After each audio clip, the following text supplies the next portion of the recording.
sí. És una sentant,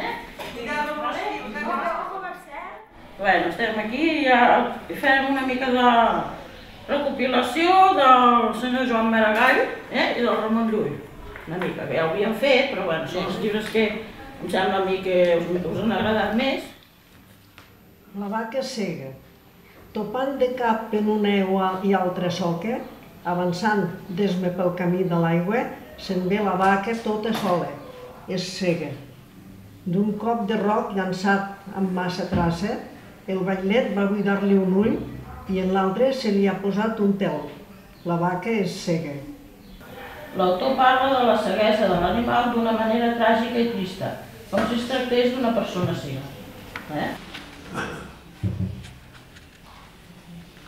L'ametller. A mitjaire de la serra veig un ametller florit. Déu te guard, bandera blanca, diesa que t'he delit. Ets la pau que anuncia entre el sol, núvols i vents. No ets encara el millor temps, però en tens tota alegria. Ja fa segles que s'escriuen llibres amb personatges que són animals. N'hi ha que tenen forma de conte i s'anomenen faules. Les faules són narracions curtes, amb animals que actuen com si fossin persones. Josep Carner i Pere Quart, entre altres, són alguns dels escriptors de bestiaris més coneguts.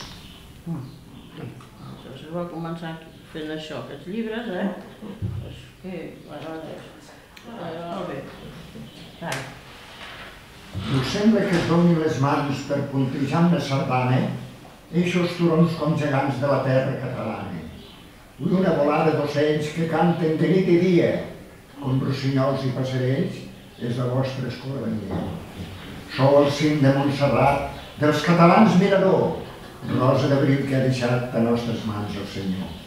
De dalt veieu Catalunya i fins i tot Balears, com un vaixell que s'allunya navegant pel mig dels mars. La Judit no va amb el carrilet aquell? Molt maco. Es va deixant. Sí, havia estat aquí. Clar. Sí, ho miré, amb ell.